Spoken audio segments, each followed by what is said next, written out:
kita harapkan pemimpin-pemimpin yang lahir dari latar belakang pendidikannya yang madrasah ini, apalagi Manice, gitu kan. Oke Pak, setelah nih putra-putra daerah kita diterima nih Pak, bermadrasah, bersekolah di Insan Cendekia Siak, berprestasi nih Pak, Ya. berprestasi mengharumkan nama Kabupaten Siak gini Pak. Ada tidak gitu Pak sedikit beasiswa kah, sedikit apresiasi gitu Pak ya, yang Ya. biasanya pernah diberikan oleh pemerintah ataupun oleh Kemenak Siak gitu Pak?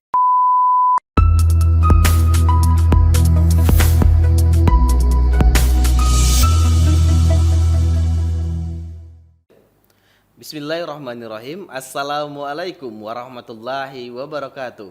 Selamat datang di podcast Man Insan Cendekia Siak, Kampus Islami Prestasi Mandiri. Hari ini 20 Januari 2024, Man Insan Cendekia Siak menyelenggarakan kegiatan Open House dengan rangkaian kegiatan sosialisasi, expo, bazar, tryout, dan tur kampus. Dan kegiatan ini langsung dibuka oleh Kepala Kantor Kementerian Agama Kabupaten Siak, Bapak Haji Erizon Effendi SAG MPD. Selamat datang Pak di Man Insan Cendekia Siak. Selamat datang dan salam sehat buat kita semua. Alhamdulillah. Terima kasih nih Pak atas kunjungannya ke Man Insan Cendekia Siak. Ya. Kalau kita lihat nih Pak, kurang lebih 1.000 orang yang hadir tadi di kegiatan open house kita ya, yang sangat aktif, ingin melihat langsung bagaimana madrasah kita secara dekat. Bagaimana nih Pak tanggapan Bapak melihat event kita ini? Baik, terima kasih. Assalamualaikum warahmatullahi wabarakatuh. Saya pertama sekali, saya mempunyai kesan sangat baik dan sangat memberikan apresiasi. Karena memang saya terus terang memasuki tahun ketiga saya bertugas di Kemenak Kapsiak. Untuk pertama kalinya saya baru hadir untuk kegiatan open house di Man Ice Siak. Yang selama ini memang saya juga diundang, cuma memang ada hal-hal yang sehingga tidak bisa saya hadiri.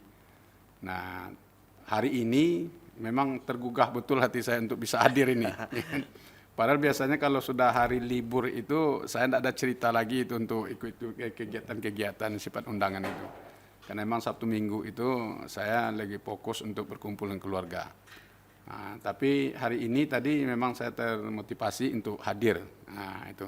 Jadi saya mendapatkan kesan yang sangat baik, memberikan apresiasi kepada Man Ice. Ya. Bagaimana tadi Pak rangkaian acara kita ya? Seru Pak ya? Seru. Ya. Seru. Nah, dan ini Pak yang mau kami tanyakan gini ya, di kantor Kementerian Agama Kabupaten Siak tentu ada program unggulan untuk memajukan kualitas madrasah tentunya di Kabupaten Siak Pak. Mungkin bisa dipaparkan ke kita semua ya program-program unggulan itu Pak. Ya, baik. Perlu satu hal yang perlu saya sampaikan, karena kan madrasah ini baik Madrasah Aliyah dan Man Ice itu sendiri dibandingkan dengan Kementerian Agama, memang kalau dari segi nuangan, memang Man Ice berada di bawah Kementerian Agama Kabupaten Siak. Tetapi karena Man Ice ini dia punya saker sendiri, jadi sebetulnya untuk pengembangan diri baik secara kelembagaan maupun masalah prestasi, kualitas, itu memang menjadi hak penuh, tanggung jawab penuh dari madrasah atau kepala madrasah itu sendiri. Baik Man 1 Siak maupun Man Ice, karena memang dia saker sendiri, itu satu. Kemudian kedua, kewenangan pembinaan itu lebih cenderung ke Kanwil, kantor agama kantor wilayah Kementerian Agama Provinsi Riau. Dan Kemenak ini hanya sekadar pembinaan yang tidak terlalu melekat. Nah, tetapi kita tetap melakukan pembinaan, memberikan dukungan dan juga mensupport, bahkan juga mana hal-hal yang bisa kita bantu, gitu kan. Nah, itu yang pertama. Kemudian yang kedua, karena kita berada di naungan Kementerian Agama ini, yang kita mendapat logo Ikhlas Beramal. Nah, ini perlu juga kita jaga bagaimana sesungguhnya ikhlas beramal itu sesuai dengan kompetensi, sesuai dengan bidang dan lingkup di mana kita bekerja di Kementerian Agama ini.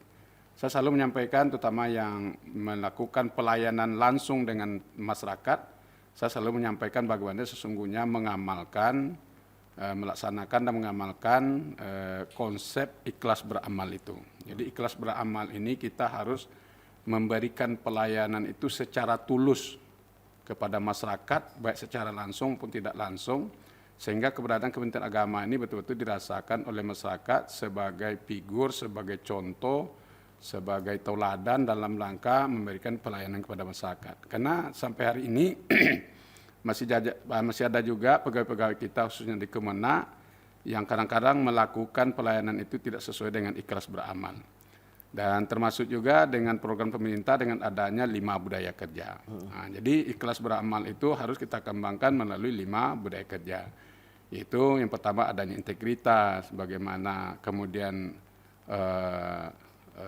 profesionalitas kita, kemudian inovasi kita, bagaimana tanggung jawab kita, bagaimana keteladanan kita. Nah, 5 budaya kerja ini adalah dalam rangka mewujudkan bagaimana kita bisa mengamalkan ikhlas beramal. Makanya saya mulai saya bekerja di Kementerian Agama ini, maka saya memakai ada 5 moto pelayanan yang bisa saya lakukan, yang saya praktekkan di kantor, baik yang berhubungan kepada dengan pegawai maupun kepada masyarakat. Apa moto yang 3 itu?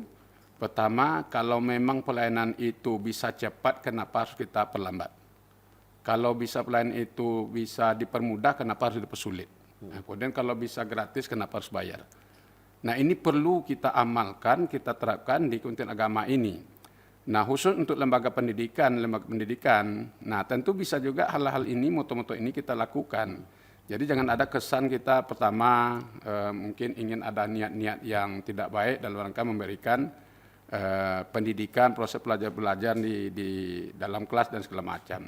Begitu juga memberikan pelayanan kepada siswa kita. Jadi kita tunaikan hak-hak dan kewajiban itu sesuai dengan prosedur yang ada, tata tertib yang ada di sekolah. Dan begitu juga bagaimana kepada memberikan pelayanan informasi kepada wali murid. Sehingga betul-betul ini kita laksanakan dengan sebaik-baiknya, sehingga dalam rangka menjaga image Kementerian Agama ini termasuk juga lembaga pendidikan, yang di mana lembaga pendidikan Kementerian Agama ini menjadi cikal bakal, menjadi pemimpin nanti sebagai perpanjangan tangan, sebagai estafet kepemimpinan di negara yang kita cintai ini. Nah, jadi kita harapkan pemimpin-pemimpin yang lahir dari latar belakang pendidikannya yang madrasah ini, apalagi manice, gitu kan? Karena kader-kader yang lahir dari katakanlah lembaga pendidikan agama menjadi pemimpin tidak berhasil aja, apalagi bagaimana yang latar belakang pendidikannya umum, gitu kan? Iya, benar. Nah, sementara kita mayoritas adalah agama Islam. Jadi bagaimana kita memperlihatkan kepada masyarakat bahwa memang kader-kader yang ada di madrasah ini betul-betul bisa diandalkan sebagai pemimpin ke masa depan. Sekira itu. Ya. Ini Pak, saya kalau kita lihat Pak ya, data peserta didik ini ya, yang mendaftar ke Man Insan Cendekia Siak ini untuk Kabupaten Siak sangat banyak ini Pak. Ya, sangat banyak. Di samping itu juga prestasi dari anak-anak Siak ini juga banyak gitu Pak. Ya. Dari tingkat kecamatan, tingkat kabupaten, provinsi, bahkan sampai nasional, insya Allah anak-anak Siak, putra daerah kita ini sudah pernah memperolehnya gitu Pak. Dari Kemenak Siak ini Pak, apakah ada program untuk mensupport gini Pak, khususnya untuk anak-anak kita di Kabupaten Siak ini, putra daerah yang berprestasi Pak? Ya, baik. Nah, ini sebetulnya menjadi perhatian dan fokus juga saya secara pribadi, bahkan secara kedinasan. Mulai saya dulu waktu sebagai Kabak TU Kantor Wilayah Kementerian Agama Provinsi Riau, pernah juga saya bicarakan dengan Kepala Madrasah yang lama, yaitu dengan Ibu Hayatiru. Tetapi kayaknya keinginan saya itu belum juga diakomodir dan belum terwujud, gitu kan.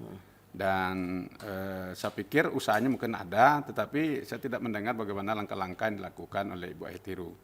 Nah, ketika ada pergantian pimpinan dari Ibu Hayatiru ke Pak Khalid, saya juga menyampaikan bagaimana supaya kita ada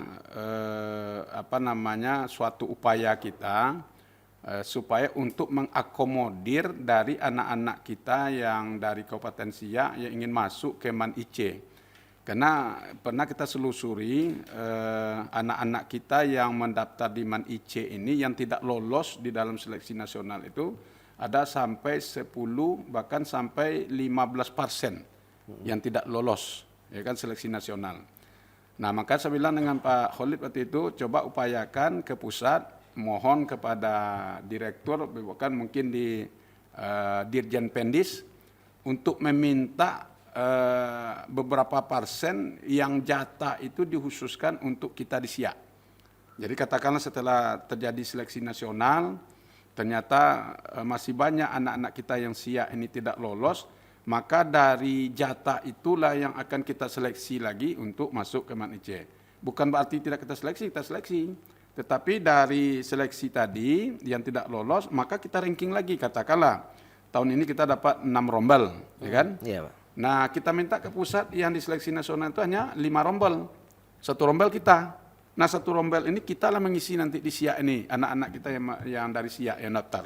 Nah, tinggal kita ranking aja nanti. Jadi bukan kita mengabaikan kualitas masukan dan kelolosan, bukan gitu kan. Tetapi ada supaya MAN IC ini lebih banyak masuk di Siak ini lebih banyak masuk di MAN IC. Nah, jadi nanti ketika tidak terpenuhi lagi di kabupaten, kita sebarkan ke kabupaten lain yang ada di Provinsi Riau. Itu sudah saya sampaikan dan sebetulnya sudah dilakukan oleh Pak Khalid, tetapi katanya melalui, kalau tak salah, Kasubdit atau apa kemarin itu tidak diakomodir oleh pusat.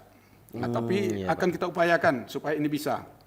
Jadi sebetulnya bukan akan merendahkan atau akan mengurangi kualitas, tidak sebetulnya, ya kan? Tetapi kita minta jatah, tetap seleksinya kita lakukan sesuai dengan ketentuan gitu. Oke, Pak. Setelah nih putra-putra daerah kita diterima nih, Pak, bermadrasah, bersekolah di MAN Insan Cendekia Siak, berprestasi nih, Pak. Ya. Berprestasi, mengharumkan nama Kabupaten Siak gini, Pak.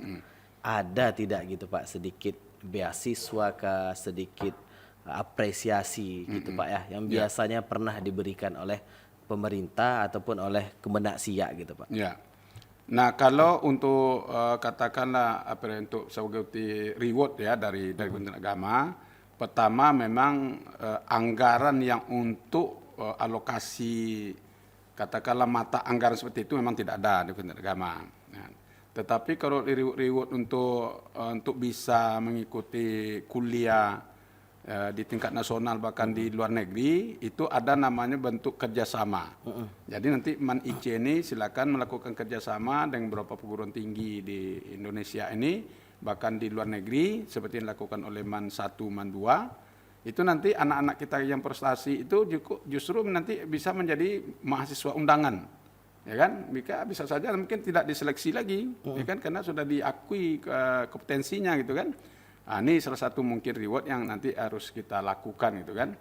Nah, untuk di Pemda sendiri, pemerintah daerah sendiri, saya dengar ada upaya-upaya atau program dari beasiswa dilakukan oleh pemerintah daerah. Tetapi apakah itu sudah ada juga MOU dengan MAN IC atau tidak? Kalau memang nanti dasarnya MOU dengan pemerintah daerah, kita lakukan MOU. Nanti mungkin Kementerian Agama sebagai saksi gitu kan. Nah, kalau tidak berdasarkan MOU, mungkin dalam proposal saja, ya kita ajukan proposal. Karena pemerintah daerah ada itu. Walaupun nanti tidak anggaran dari APBD, tapi ada anggaran dari Basnas.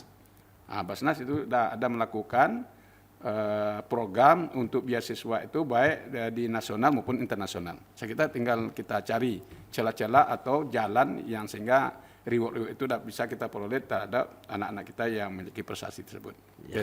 Kesimpulannya, insya Allah Kemenak Siak dan MAN IC Siak kita sama-sama jalan beriringan, ya, Pak, ya. Siap, kita dukung, ya kita support. Ya, kita bantu anak-anak kita dan kita harumkan nama Kabupaten Siak tentunya, Pak. Oke, ini Pak, harapan Bapak ini untuk MAN Insan Cendekia Siak ke depannya ya, Pak. Baik, jika kita lihat dari prestasi-prestasi yang telah diraih oleh MAN IC Siak dan juga dengan kita selusuri dari latar belakang pendiri MAN IC Siak ini oleh pemerintah daerah dan juga Kanwil Agama Provinsi Riau dan Kemenak Siak waktu itu, bagaimana harapan supaya bisa kehadiran Man Ice Siak ini mengharumkan pertama pemerintah daerah, kemudian juga Kementerian Agama baik Kabupaten Siak maupun provinsi. Tentu besar harapan kita kepada Man Ice ini. Jadi oleh sebab itu kami menitip kepada Man Ice mulai dari kepala sekolah, kepala madrasah, kepada tenaga pendidik kependidikan supaya lebih banyak berinovasi melakukan hal-hal yang barangkali dalam rangka mendukung mencapai prestasi-prestasi itu bukan saja di tingkat provinsi tetapi juga tingkat nasional bahkan internasional. Oleh sebab itu tentu langkah-langkah yang kita lakukan harus banyak kita melakukan pembinaan-pembinaan, terutama kalau untuk prestasi mungkin ekstrakurikuler. Kemudian banyak mengadakan inovasi dalam rangka kegiatan-kegiatan yang ekstrakurikuler itu yang sifatnya bisa untuk menarik simpati masyarakat. Juga anak-anak kita yang ada di dalam ini sehingga dia tidak merasa bosan, dan juga kalau memang ini kita publikkan, mungkin prestasi-prestasi dan hal-hal yang kita lakukan dalam rangka memberikan nuansa kenyamanan bagi peserta didik kita di Man Ice ini, saya pikir akan menjadi perhatian dan menjadi tujuan utama bagi masyarakat untuk memasukkan anak-anaknya ke Man Ice ini. Tentu dengan pekerjaan perbuatan yang sifatnya akan dapat memberikan nuansa yang positif, nuansa yang nyaman, tentram, dan tentu tidak terlepas dari prestasi. Sekira itu yang perlu kita lakukan. Oke Pak, ini pertanyaan terakhir Pak. Ya. Satu kata untuk Man Insan Cendekia Siak Pak. Man Ice Siak, oke. Ya. Oke. Man Insan Cendekia Siak, oke. Oke, ya. Oke, terima kasih Pak sudah datang di podcast Man Insan Cendekia Siak. Sahabat Insan Cendekia Siak, berakhirlah podcast kita bersama dengan Kepala Kantor Kementerian Agama Kabupaten Siak. Kita kembali lagi di podcast berikutnya dari Siak untuk Indonesia. Assalamualaikum warahmatullahi wabarakatuh. Waalaikumsalam warahmatullahi wabarakatuh.